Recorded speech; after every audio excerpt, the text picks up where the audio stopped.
So I could definitely say with certainty that at the very least, this episode is a lot better than last week's episode. But it's not like that was really hard to do anyway.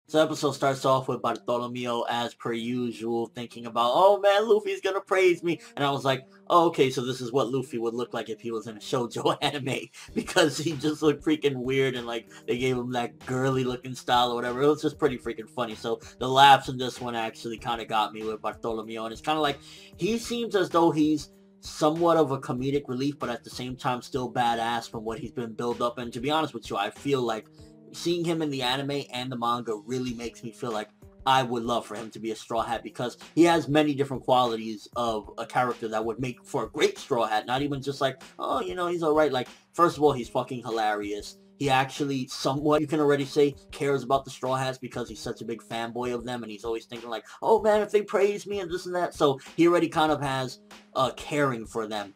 He's badass as fuck. He's like, I don't give a fuck, I'll kick your ass. And he has some pretty interesting powers as well. He already has a reputation, so he's not just like an unknown out of fucking nowhere. He's actually pretty known out there as well. And also at the same time, he has his own individual style. He's not like any of the Straw Hats. He kind of has that gangster motif, but at the same time, he has his own way of thinking. He don't give a fuck. He'll piss in front of the crowd. So definitely with episodes like this, it just kind of makes me like, yeah, throw Bartolomeo in there, definitely. I could totally rock with this dude till the end of One Piece. And we got some progression in here, and a couple of the characters finding out things. First of all, we got all the bandits and all the gladiators, ex-cons and whatnot, finding out that this is actually King Riku. So we got the revelation that Gladiator Ricky was King Riku. And for the most part, that scene was kind of a bit long, but at the very least, they all found out, and they were all kind of like, oh shit, you know, and you can see that it's weird that the normal people above ground, they're like, fuck Rebecca and fuck the king and everything, but the actual bandits and gladiators can kind of,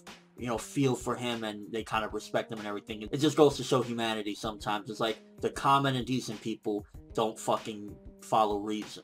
Fuck it. And also getting that big monster booger looking fucking thing sucking up some of the gladiators and then them getting turned into toys. So you definitely see that there's some fishiness going on with this whole situation. I mean, we've already seen that for a while now, that there's something very odd going on in Dressrosa, but we got a little bit of that as well, seeing them getting turned into toys. So ultimately, some decent progression in this episode. Again, I cannot stress that I am relieved that at the very least this episode was better than last week's, because if we had another repeat of last week, I would have been like, turn it off! Although we did get a little bit more of that Rebecca has big tits. Rebecca's still fighting. I mean, gotta love it, right? The stuff with the Tontatta, while some of it was, I guess, relevant as far as, because, you know, they are relevant to the arc, and it's kind of giving a little bit more of an understanding of how fucked up the Donquixote had been, that they were torturing them, that they had them like slaves, they couldn't do shit, they were really fucked up to the Tontatta. So you could definitely see that they have a vengeance and they have a grudge against them, and I guess to a certain degree, you could definitely say that they're justified in wanting to fuck over the Donquixote and get Doflamingo the fuck out of there, because they've just been, you know, treated horribly. And then King Riku comes along, and then they got rid of him because, you know, Donquixote, or Doflamingo in particular, wanted to take over. So